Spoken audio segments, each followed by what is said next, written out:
Hey, what is going on, guys? And welcome back to another episode of Star Wars Galaxy of Heroes. And today we are getting two of my favorite Star Wars characters ever added to the game. And those two characters are Amilyn Holdo and Rose Tico. Now, although you guys know my biases towards these characters in general in the Star Wars universe, I'm going to take away that bias and look at this objectively because these two brand new characters offer quite a lot of utility and probably will be very significant with the current Jedi training Rey meta. So let's get this ball rolling and first look at Amilyn Holdo. Now, Amilyn Holdo is going to be a taunting resistance tank, and just to summarize her abilities, her basic can grant foresight. She can do an AoE daze for 2 turns, which is pretty insane, alongside other debuffs. And on top of that, she can dispel debuffs from her fellow allies, grant them 40% health, 20% protection, and she gets to taunt anytime her foresight on allies disappears. But to get into more detail, let's first look at her basic attack called Measured Shot. She deals physical damage to a target enemy of your choice, and the least healthy other resistance ally gains foresight for 2 turns, and then when this foresight expires, that ally recovers 10% health. Now, with Jedi training Rey being the new meta, foresight has been a pain between BB-8 getting foresight, Rey getting foresight, as well as General Kenobi providing foresight. Now that we have Amilyn Holdo providing even more foresight on her basic, that is just going to spell a lot of trouble, and it's going to be quite annoying for people to try to hit the enemies they're trying to aim for. And in the typical Jedi training Rey team, BB-8 is usually the least healthy character because he has the smallest health pool for the most part. So that means Amilyn Holdo is probably going to keep piling that foresight onto BB-8, and when that foresight expires, she gets to taunt, as we'll find out with her unique ability. We'll get to the unique ability in a bit because this basic attack becomes so much more important, but she is now like a Darth Maul AoE daze character with her special ability called Bunker Buster. She deals special damage to all enemies and inflicts daze for 2 turns. Plus, on top of that, she inflicts defense down and evasion down on the primary target she is looking at for 2 turns. Now, Commander Luke Skywalker teams are barely holding on in the current state of Arena. They just kind of get torn apart by Jedi training Rey, and having Amilyn Holdo on a Jedi training Rey team now can probably do a big shutdown on Commander Luke Skywalker teams. As we know, one of the biggest attributes of Commander Luke Skywalker is his leadership grants counter chance to rebels. Now with an AoE daze, that could potentially shut down a very big attribute of Commander Luke Skywalker-led teams. So far we're looking pretty good. Her basic grants foresight that expired. Foresight grants 10% health to the ally that lost their foresight. We have an AoE daze. And now moving on to her second special ability known as Reprieve.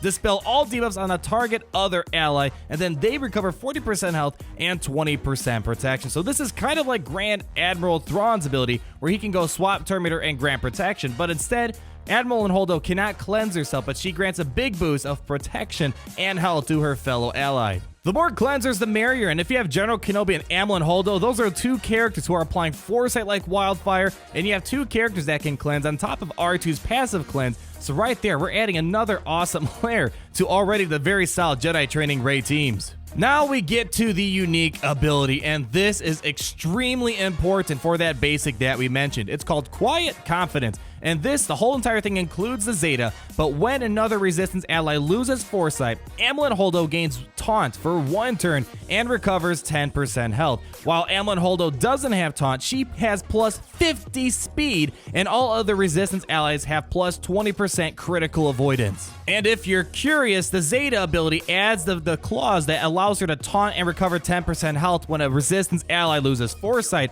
and it also adds the clause that resistance allies get plus 20% critical avoidance when she does not have the taunt up. And just to clarify the whole foresight thing, I got clarification, and to my recollection, I'm 90% sure that the triggering of the taunt and the health recovery only happens to foresight she grants to her fellow resistance allies. So for example, if General Kenobi gives foresight to BB-8 and that foresight goes away, that will not trigger the taunt. But if Amilyn Holdo gives BB-8 foresight and someone got that foresight taken off of him, that triggers the taunt as well as the 10% health recovery. I mean, guys, right now I'm pretty baffled. Kylo Ren unmasked, he is a tank that taunts, but is nowhere near the level of Amilyn Holdo. This character, on paper at least, is pretty insane, and we're going to do some more testing once she's granted to our test accounts, but on the surface, she just looks absolutely mad. And let's move on to our second character, which is Rose Tico, and then we'll kind of wrap up all of our conversation here. And with Rose Tico, she is going to be an attacking resistance character that can stun as well as grant various buffs to her fellow allies. Rose is not as insane as Amilyn Holdo, but she does offer quite a few unique things and possibly can be useful in a Jedi training raid team and even possibly a Finn Zeta team. And her basic attack is called Courageous Shot. She deals physical damage to a target enemy, and she gets to grant tenacity up for 2 turns to a random resistance ally who does not have it, and she also has a 50% chance to attack again, and this is only allowed once per turn. Tenacity Up is considered one of the most powerful buffs in the game. It shuts down daze, it shuts down offense sound, shuts down expose, and all this other stuff, and being able to grant it twice on a basic to random resistance ally is pretty insane. Now we're getting to a point where resistance teams are becoming more and more popular, and if we have a 5-person resistance team, they're getting a lot of foresight and a lot of tenacity being spread between Amilyn Holdo and Rose Tico.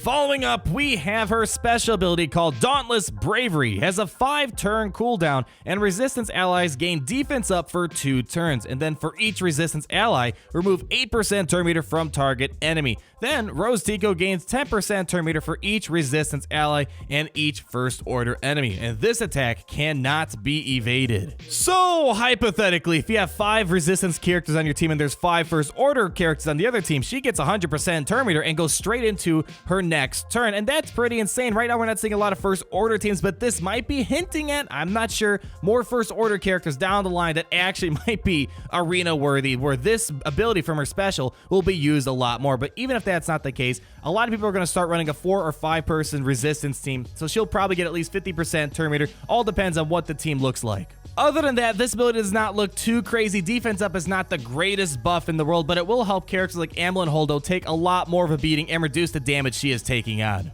Now the second special ability, called Shock Prod Strike. Now this is kind of unique to just Rose Tico, and this has a cooldown of 5, but she deals special damage to a target enemy and inflicts stun for 1 turn. Then when this stun expires, the target is dazed for 2 turns, which can't be evaded or can't be resisted. Very important to have both of those words listed here, but this is kind of like Grand Admiral Thrawn. On his basic, he grants speed up, and when speed up expires, it turns right into ability block. Kind of the same deal for Rose Tico. When stun expires, the target is dazed for 2 turns. So now we have a daze on Rose Tico, we have dazes on Amilyn Holdo, a lot of dazes, and it's crazy seeing how the resistance team is becoming probably the best faction in the game because of these 2 characters and all the stuff we've just gotten. Then lastly, we have her unique ability called Valiant Spirit. Rose Tico has plus 10% offense for each exposed enemy. Then when another resistance ally scores a critical hit, Rose Tico gains 10% turn meter, and this will work well both under Jedi Training Ray and Finn Zeta leadership, because both of those characters grant variety of turn meter bonuses because of expose, and they're also going to land a lot of critical hits, which means Rose is going to be in battle quite a lot due to all this turn meter gain she's getting both from the unique and the leadership from Jedi Training Ray and Finn Zeta. So those are pretty much the kits in all of their glory. This is just a video doing an overview of their abilities, and we'll get more detailed when we finally get access to the characters on our test accounts. But just as an overview, these 2 characters are pretty good, but I'm mostly impressed with Amilyn Holdo. Her ability to taunt when foresight expires, being able to grant foresight on her basic, health recovery, AoE daze, that is huge for a tank. We never see that type of stuff for a taunting tank, so she has a lot of abilities to take the resistance to the next level, and I'm already seeing this being the annoyance of General Kenobi and Amilyn Holdo constantly granting foresight. Then you have R2 who can grant foresight on the smokescreen ability, Jedi Training Ray gives herself foresight, and BB-8 also gives himself foresight, and Amilyn Holdo will most likely constantly keep feeding the foresight to BB-8 because he's generally going to be the lowest health character on your resistance team. Rose Tico I can imagine being more important for the raids, but because of the fact that Jedi Training Ray, BB-8, and R2 open up so much opportunities for the 4th and 5th slot on a team, I would not be surprised seeing Jedi Training Ray, BB-8, R2, Amilyn Holdo, and Rose Tico. You have extra days, she does pretty decent damage as well, but overall, I can definitely imagine Amilyn Holdo being a part of the meta, seeing how crazy of a tank that she is. But we'll have to find out more. Once we get access to her, we'll finally confirm if she is good as she looks like on paper. And people are going to wonder, how do we unlock these 2 characters? My hunch is they will be marquee characters, but be sure to check out the YouTube comments later. I'll leave a pinned comment confirming whether they are marquee characters. I'll also put it on Discord, Reddit, Twitter, all that great stuff. But overall, Amilyn Holdo, watch out for her, and be sure to subscribe so you're not missing any more future content, because I will be testing out these 2 brand new characters. And let me know if there's any special composition you want to see that you think these 2 characters will really succeed in. So if you did enjoy this video, please feel free to hit that like button, comment down below, and subscribe, because you don't want to miss what's coming up in the future. And as always, I'll be back.